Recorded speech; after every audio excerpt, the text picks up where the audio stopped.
ministère, l'appel à la réalité de servir notre Dieu.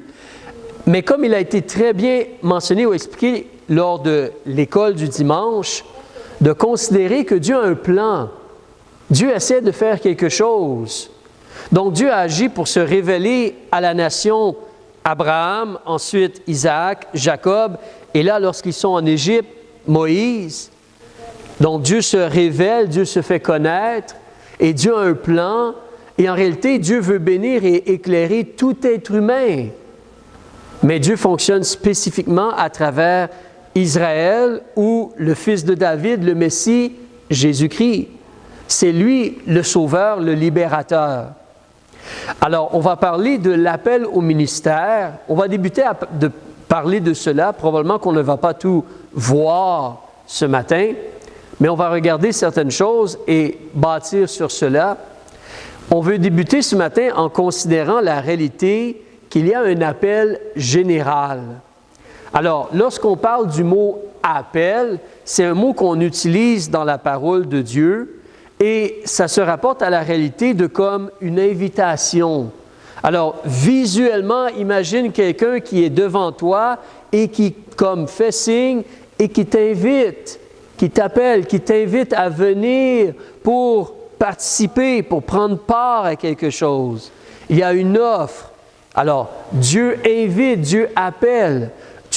On peut considérer Israël. Dieu s'est révélé, pourquoi? Afin de devenir leur Dieu. Et eux vont devenir son peuple. Oui, ils sont devenus son peuple. Donc, il y a comme une invitation, un appel à venir et prendre part à quelque chose que quelqu'un essaie de faire. Donc, on parle d'un appel. La réalité, c'est qu'il y a un appel, on pourrait dire, général, pour toute personne. Donc, prends dans ta Bible, si tu veux prendre ta Bible, regarde avec moi dans Matthieu chapitre 11. Matthieu chapitre 11, nous connaissons bien ce passage. C'est un passage où Jésus offre, invite tous les gens à venir à lui. Matthieu chapitre 11, à la page 16, je débute au verset 28.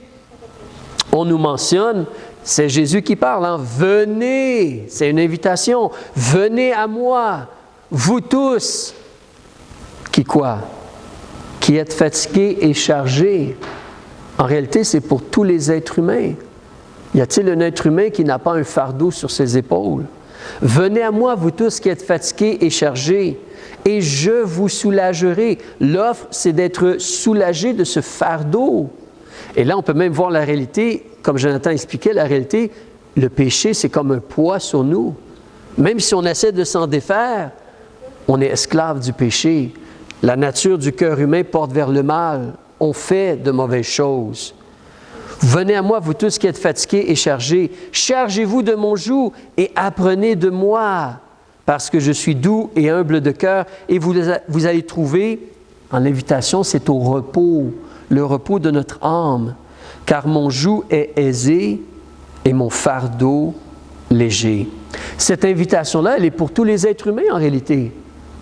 Toi, si tu as reçu Jésus comme ton sauveur, tu as répondu à l'invitation. Tu as cru. Et là, dans ta vie de tous les jours, tu peux demander à Jésus et recevoir de lui, justement, la libération, le soulagement ou le repos à travers les épreuves. Regarde un autre exemple dans l'Épître de Pierre, la première Épître de Pierre. C'est encore une invitation qui est comme généralisée, elle est pour tout le monde. Alors, l'Épître de Pierre, chapitre 2, la première Épître de Pierre, chapitre 2, et on va regarder le verset 9 à la page 330. On nous parle d'un appel ici. Et au verset 9 à la page 330, donc, je lis, on nous dit, « Mais vous, il parle à des gens qui sont nés de nouveau, mais vous, vous êtes la race élue, la sacrificature royale, la nation sainte, le peuple acquis pour annoncer les vertus. » Tu as un travail, tu dois parler des vertus de la puissance de celui qui vous a appelé des ténèbres à sa merveilleuse lumière. Alors, tu as répondu à l'appel, tu as reçu Jésus comme ton sauveur. Mais en réalité, tous sont appelés à quitter les ténèbres et à aller vers la lumière, vers Jésus. Tous sont appelés à la repentance, entre autres. On va le voir tantôt. Mais cette offre-là, ici, cet appel-là, c'est pour tout le monde. Imagine cela. Dieu te demande, viens à la lumière avec moi. Viens à la lumière avec moi.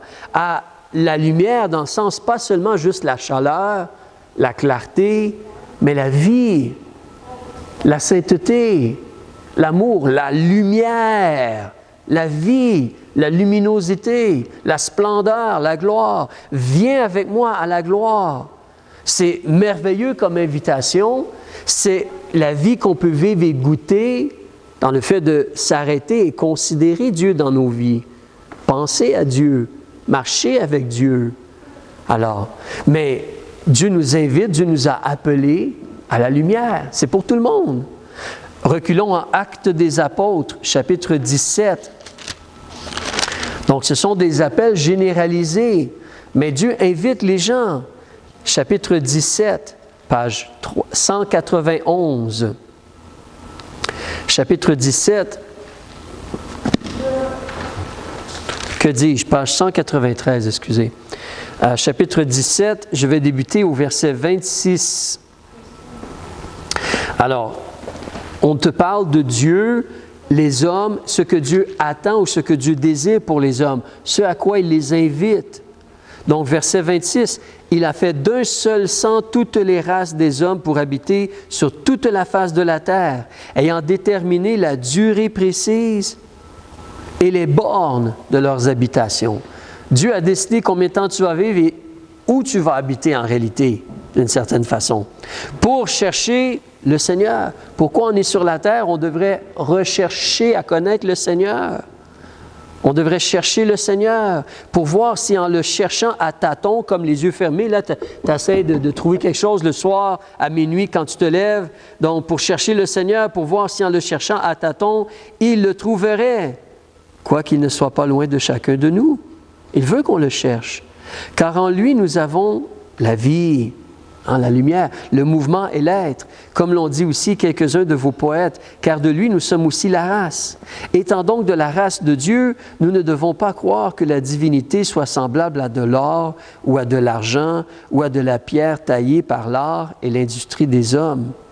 Mais Dieu, ayant laissé passer ces temps d'ignorance, annonce maintenant aux hommes, comme il annonce, il dit, il invite que les hommes en tout lieu, se convertissent, se tournent vers lui, se repentent et se tournent vers lui.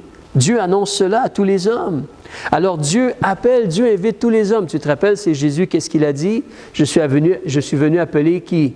Les pécheurs à la repentance. Tous les êtres humains sont des pécheurs.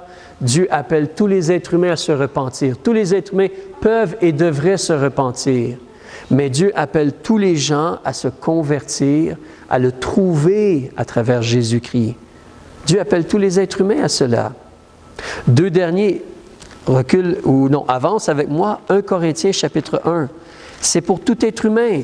Nous, on le goûte parce qu'on a reçu Jésus comme notre sauveur. On a choisi de croire qui Jésus est et de lui demander d'être notre sauveur. 1 Corinthiens chapitre 1. Je vais lire le verset 9 à la page 232. Tantôt, on a parlé d'être invité ou appelé à la lumière. Là, on va parler d'être appelé ou invité à autre chose.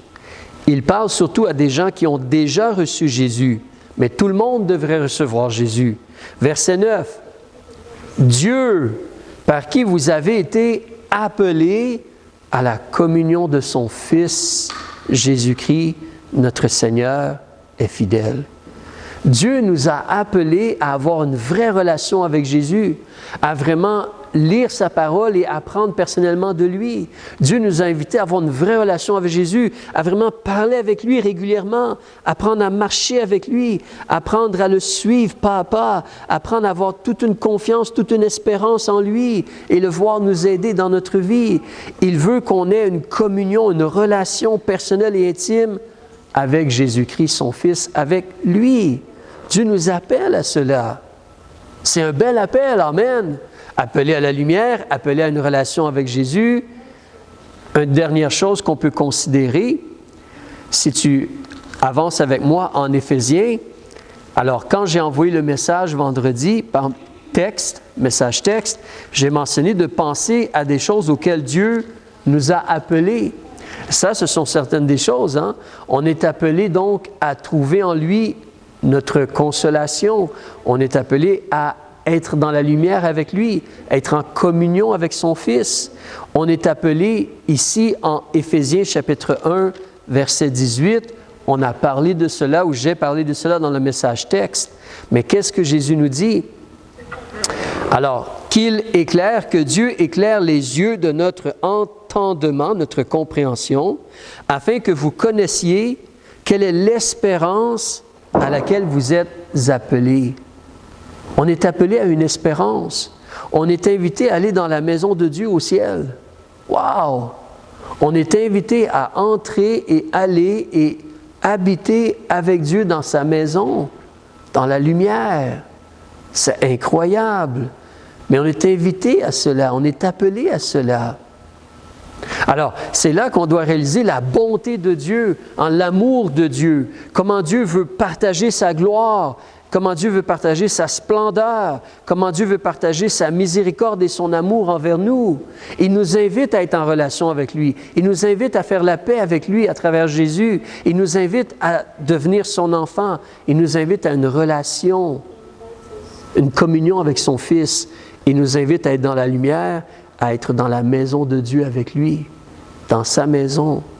Il nous invite, il nous appelle à cela. C'est pour tous les êtres humains. Si tu as reçu Jésus comme ton sauveur, tu as cela, tu goûtes cela.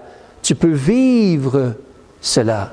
C'est ce que Dieu a désiré, c'est ce que Dieu nous dit dans ses paroles. Ça, c'est un appel généralisé. En passant, je vais faire un petit lien avec ce qu'on a vu dernièrement concernant un pasteur. On a vu les compétences, les aptitudes d'un pasteur. Évidemment, c'est un homme qui représente Dieu. Donc, les compétences et les aptitudes, on demande irrépréhensible comme économe de Dieu. Mais comme toi et moi, on a vu, en réalité, ce qu'on demande d'un pasteur, est-ce qu'on devrait voir cela chez les autres chrétiens aussi? Oui. Les autres chrétiens devraient essayer d'être irrépréhensibles. Ils devraient être mariés d'une seule femme. Ils devraient être patients, ils devraient être doux. Ils devraient être capables de partager la parole de Dieu un peu. Alors, les compétences et les aptitudes, ça devient généralisé d'une certaine façon. Toutes les personnes qui sont enfants de Dieu devraient essayer d'avoir ces choses-là dans leur vie. Donc, généraliser. On a ici, l'appel est pour tout le monde. Ces appels-là qu'on vient de voir, c'est pour tout le monde. Les aptitudes et les compétences, on devrait considérer toute personne qui est sauvée. Hey, c'est quelque chose que je veux avoir dans ma vie. Alors, en passant, une dernière chose, si je te demande qui devrait servir Dieu, on voyait justement quand Israël était en Égypte, ils ont considéré servir Dieu. Quand Israël les a sortis de l'Égypte, c'était pourquoi? Pour être les serviteurs de Dieu, pour servir Dieu.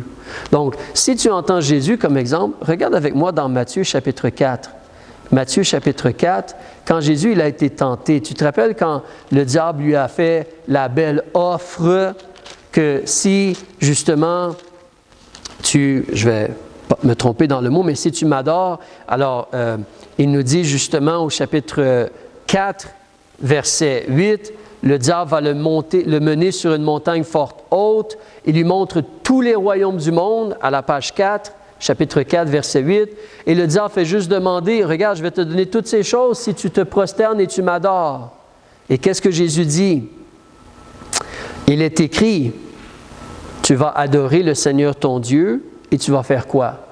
Tu vas le servir lui seul. Alors, est-ce que c'est seulement les hommes de Dieu qui devraient servir Dieu? Ou tous les enfants de Dieu devraient servir Dieu? Tous les enfants de Dieu devraient servir Dieu. Avançons dans l'épître de Paul aux Romains. Romains chapitre 12. Romains chapitre 12. Une exhortation qui nous est donnée. Alors, dans cette partie-ci, ce que je veux essayer de vous encourager à considérer, Parce que des fois, les gens vont dire, moi, je ne suis pas appelé au ministère. Alors, ces choses-là, c'est pour toi, Éric, ou c'est pour les gens comme toi, Éric. Et la réponse, elle est non, c'est faux.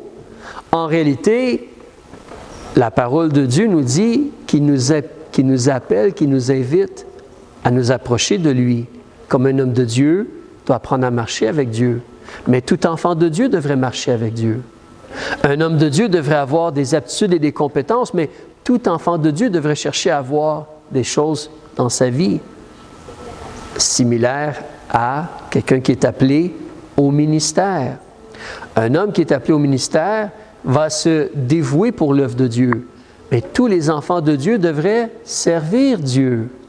Ici, Romains chapitre 12, verset 12.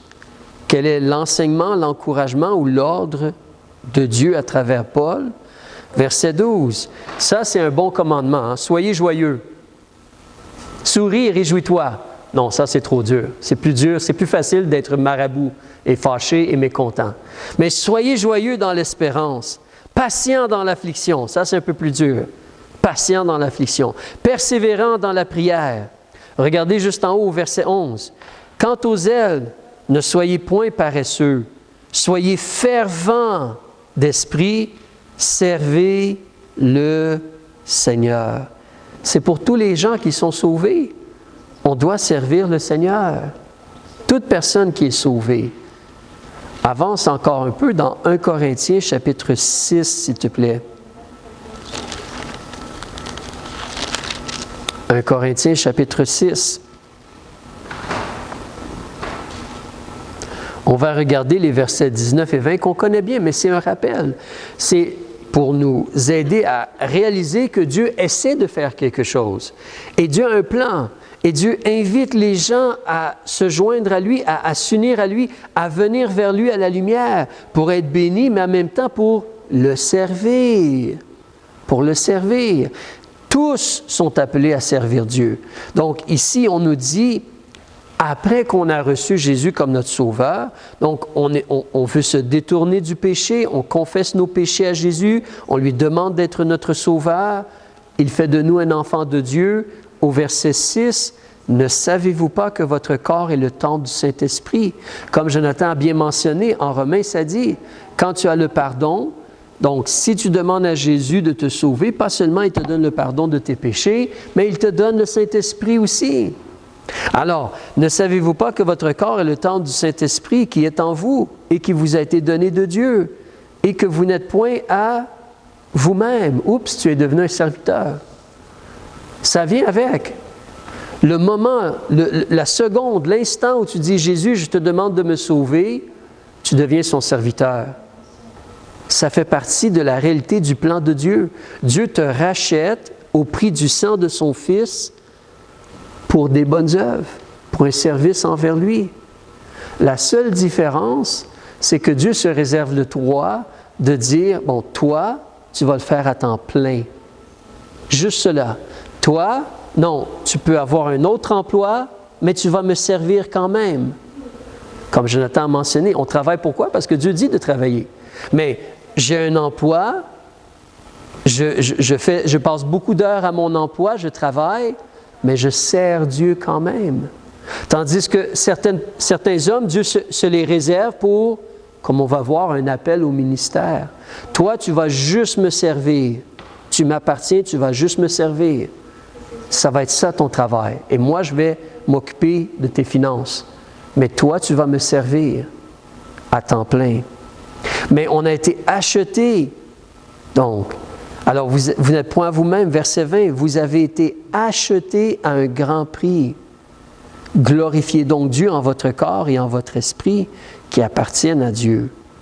Comme un peu avec Israël, Dieu les a rachetés pour être son peuple, ses enfants, ses serviteurs. Il a agi comme cela. Alors, ça c'est la réalité que tous les êtres humains sont appelés. L'appel de Dieu où il y a ce qu'on pourrait appeler un appel généralisé pour tout être humain, pour toute personne chrétienne. Mais il y a, comme je dis, il y a un appel au ministère particulier pour certaines personnes. Alors, allons dans l'Évangile de Luc. Vous avez déjà entendu, Luc chapitre 11, s'il te plaît, vous avez déjà entendu avant dans la Bible, si vous avez lu la Bible un peu, on parle souvent des prophètes. Les prophètes. Alors, Luc chapitre 11, est-ce que quelqu'un sait qui était le premier prophète? Le premier prophète qui a marché sur la face de la terre. Le premier prophète. Tantôt, il a été mentionné. Le premier prophète, on va le lire ici, sinon. Luc chapitre 11, verset, si tu regardes avec moi, verset 49. On va débuter là. C'est pourquoi, donc page 102, ou Luc 11, verset 49, c'est pourquoi aussi la sagesse de Dieu, c'est le plan de Dieu là. Il n'y a personne qui est plus sage que Dieu. Il n'y a personne qui en connaît plus que Dieu. La sagesse de Dieu, elle a dit, je vais leur envoyer des prophètes et des messagers. Ça, c'est des gens qui travaillent pour Dieu comme à temps plein. Des prophètes et des messagers. Ils vont faire mourir les uns. Ils vont persécuter les autres.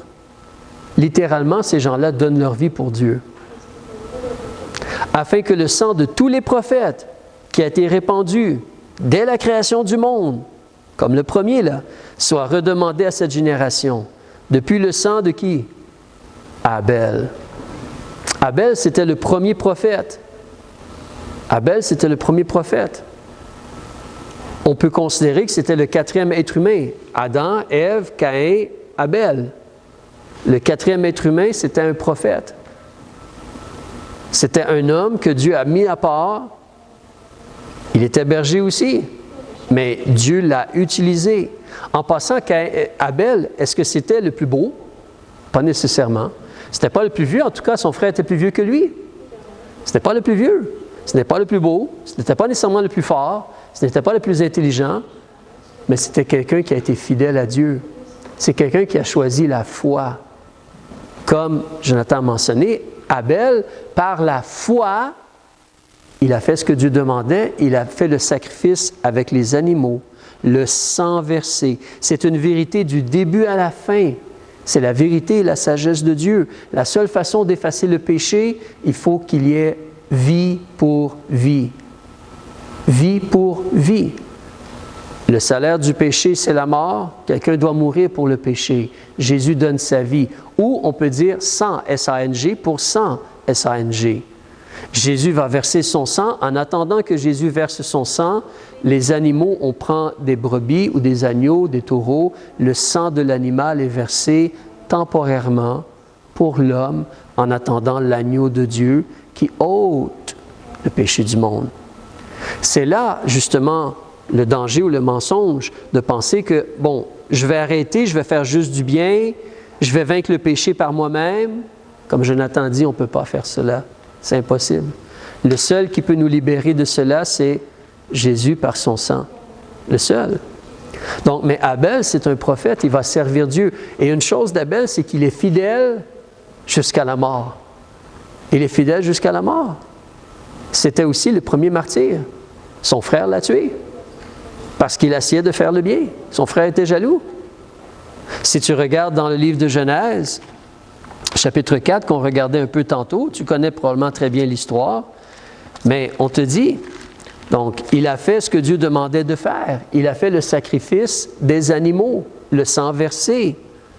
Maintenant, si Abel choisit par la foi de faire le sacrifice que Dieu demande, la foi veut dire quoi? La foi veut dire que tu crois ce que Dieu a dit et tu agis comme Dieu a demandé d'agir. Alors, si Abel agit comme Dieu a demandé d'agir et a fait comme Dieu a demandé, ça veut dire qu'Abel le savait. Si Abel le savait, ça veut dire qu'il l'avait entendu. S'il l'a entendu, ça veut dire que Dieu avait révélé. Mais lui, c'est un prophète. Quand tu es un prophète, tu révèles les paroles de Dieu. En d'autres mots, c'était connu. Il fallait verser le sang pour être reçu par Dieu. Abel, c'est un prophète. C'est connu. Mais qu'est-ce que Caïn décide de faire? Caïn décide de ne pas obéir à Dieu, de ne pas obéir à la parole de Dieu qui a été donnée par un homme de Dieu. Il choisit de faire autre chose. C'est pour ça que Dieu n'a pas regardé à l'offrande de Caïn. Caïn, il est têtu, entêté, on en a parlé la semaine passée. Il veut faire les choses à sa façon. Et ça ne fonctionne jamais avec Dieu, cela. Jamais. Tôt ou tard, on reçoit notre juste punition. Mais Caïn, donc, il a voulu faire l'offrande. Au verset 4, Abel, il a offert lui aussi des premiers-nés de son troupeau et de leur graisse. Et l'Éternel a eu égard à Abel et à son oblation, qui veut dire une offrande. Mais il n'a point eu égard à Caïn ni à son oblation. Parce que Caïn n'a pas fait ce que Dieu demandait de faire. Il a suivi sa tête, il a suivi son cœur. Il a voulu avoir un autre genre de religion, un autre genre de façon de s'approcher de Dieu. Et ça ne fonctionne pas. Il a cru le mensonge du diable et de son cœur. Et donc, Dieu n'a pas eu égard à Caïn, et Caïn a été fort irrité, et son visage fut abattu. La colère, le contrôle. Et Dieu, dans son amour, va même lui parler. Dieu va dire à Caïn, pourquoi tu es irrité? Pourquoi ton visage est-il abattu? Si tu fais bien, il n'y aura pas de problème. Mais si tu ne fais pas le bien, c'est ça le problème, mon ami. C'est ton cœur, ton choix, tes actions. Arrête cela. Alors, mais la réalité, Caïn est un prophète, c'est un homme de Dieu. On n'a pas tous les détails, mais Dieu l'a mis de côté pour le ministère. Et il a révélé à son peuple, à ces gens, on fait les sacrifices des animaux. C'est comme ça qu'on s'approche de Dieu. Ça, c'est ce que Dieu demande de nous. Et en servant Dieu, il a payé au prix de sa vie. Il s'est fait tuer par son frère. Tu peux le voir si tu ne l'as jamais lu. Au verset 8, Caïn s'est élevé contre Abel, son frère, et l'a tué. Après que Dieu ait essayé de gagner Caïn en parlant gentiment avec lui, Caïn a continué sa rébellion puis a tué son frère. Malheureusement. Et Dieu va juger. Dieu a jugé. Dieu a jugé. Caïn, ensuite, il est dans le séjour des morts et on n'a aucun exemple qui s'est repenti, donc c'est le feu éternel qui l'attend, avec la juste punition. Mais Abel, c'était un homme de Dieu.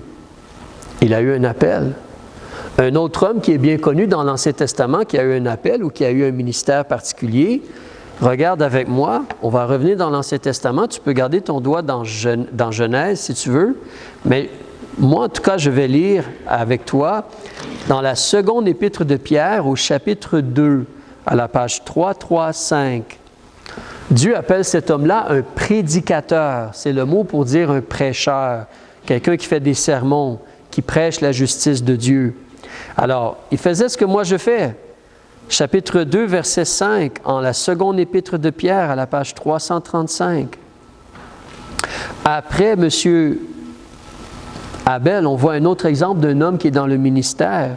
Verset 5. « S'il n'a point épargné l'ancien monde, et s'il a préservé Noé, lui huitième, le prédicateur de la justice, lorsqu'il a envoyé le déluge sur le monde des impies. » Alors, c'est un prédicateur.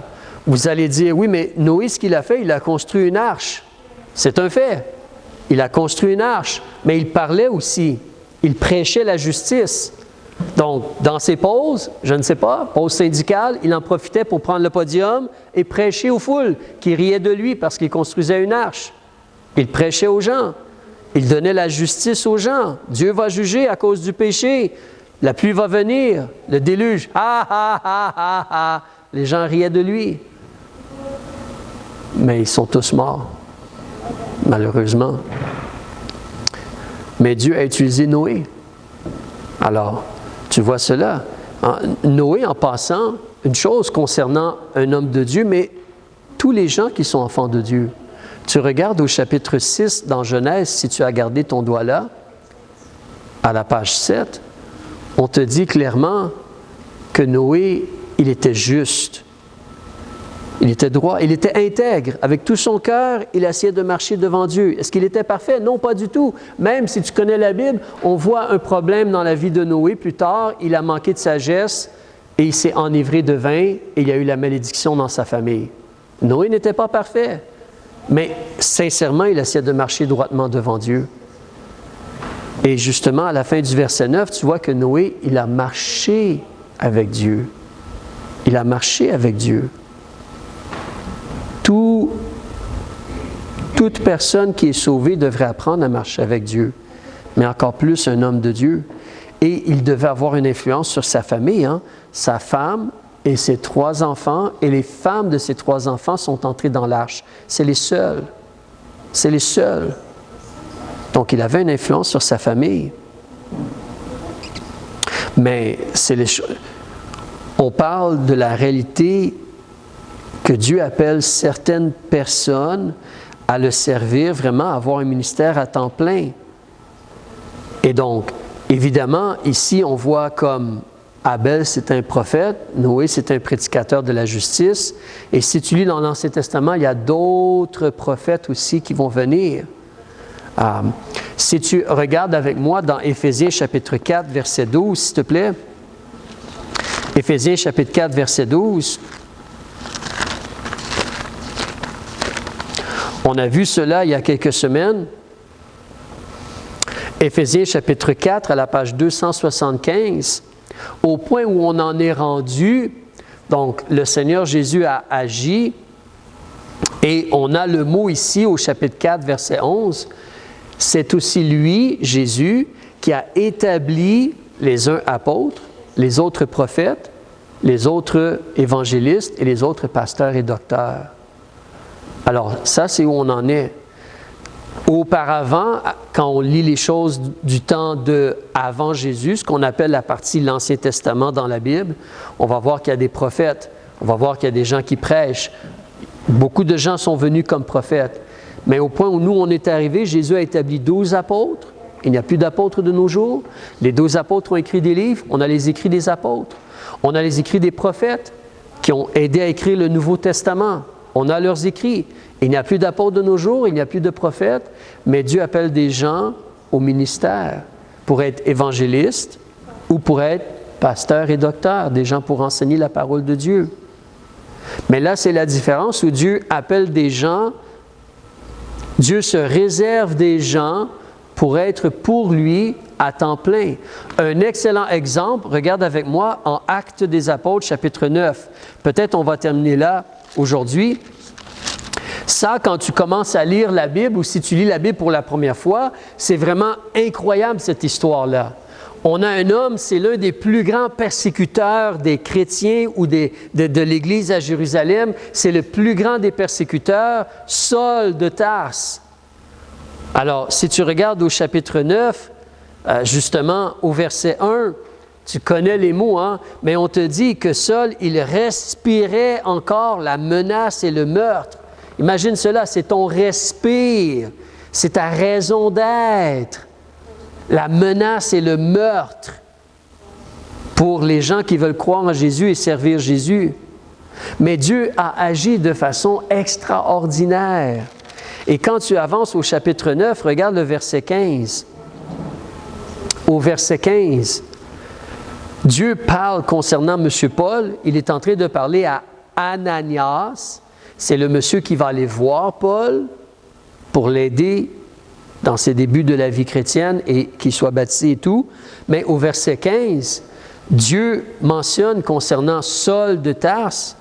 Alors le Seigneur lui dit à Ananias, « Tu vas aller, parce que cet homme-là, Saul de Tarse, c'est un instrument que j'ai choisi pour porter mon nom devant les gentils et devant les rois et devant les enfants d'Israël.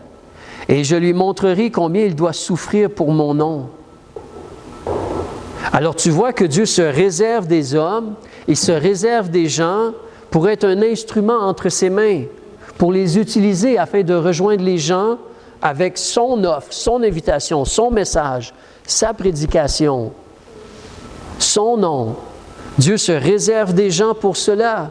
Mais toute personne qui est chrétien, tu pourrais lire Actes chapitre 1 jusqu'à la fin, tous les chrétiens témoignaient. On l'a vu ensemble un peu, si tu te rappelles. Hein? Les chrétiens, partout où ils allaient, ils parlaient de Jésus. Et c'est comme ça que, de bouche à oreille, le message se répand et des gens se convertissent et des églises sont établies partout. Mais spécifiquement, Dieu se réserve des hommes pour être à temps plein dans le ministère et être un instrument entre les mains de Dieu. Évidemment, si c'est un instrument entre les mains de Dieu, Dieu va le façonner. Si tu travailles avec des instruments, avec des outils, tu veux ton instrument tu le veux d'une certaine façon, c'est à toi. C'est dans ta boîte à outils. Qui a le droit de le prendre? Non. Faut que tu demandes avant la permission et tu le remets dans la boîte à outils dès que tu as terminé parce que c'est mon outil que j'utilise pour faire des choses. Alors, mais Dieu va former cette personne-là pour être l'instrument que Dieu veut qu'il soit dans la situation où il va être. Il va le former pour cela. Et tu vois aussi en dernier lieu la réalité, qu'est-ce qui se produit lorsqu'on est un serviteur de Dieu? Le premier homme, le premier prophète, Abel, comment il a terminé? Il s'est fait tuer par son propre frère, issu des mêmes parents. Wow! Et nous, on a vu dernièrement Jean le Baptiste qui a servi Dieu, qui a préparé le chemin pour Jésus. Qu'est-ce que Jésus a dit? De ceux qui sont nés d'une femme, combien sont plus grands que Jean le Baptiste? Aucun, il a dit. Aucun. Et qu'est-ce qui est arrivé à Jean le Baptiste? Il s'est fait couper la tête. Il s'est fait couper la tête. Alors, la réalité, le monde est extrêmement hostile à Dieu et au plan de Dieu, malheureusement. Mais ici, Dieu dit la même chose, ou des choses similaires, des mots similaires concernant Paul. Si tu regardes dans les prophéties de l'Ancien Testament, quand on nous parle de Jésus dans le livre d'Ésaïe, vers les chapitres 50, 51, 52, 53, on dit que Jésus, c'est un homme de douleur. Homme de douleur. Jésus a souffert énormément, rejeté par les hommes. Mais Paul, Dieu lui dit, je vais lui montrer combien il doit souffrir pour mon nom. Combien il doit souffrir pour mon nom. Attention pour être prêt à servir le Seigneur et voir pour accepter ce que le Seigneur va permettre dans notre vie. Donc, on va arrêter ici aujourd'hui, on va dire plus dans les prochaines semaines, mais le Seigneur appelle tous les gens à venir à lui. Et le Seigneur va se réserver des gens pour le servir à temps plein. Alors, en toute chose, est-ce que toi, tu sers le Seigneur? Qu'il t'appelle à temps plein ou non, il t'appelle à le servir. Il t'appelle à vivre pour lui et avec lui. Il t'appelle à prendre ta croix et le suivre. On va chanter un cantique pour s'encourager en terminant.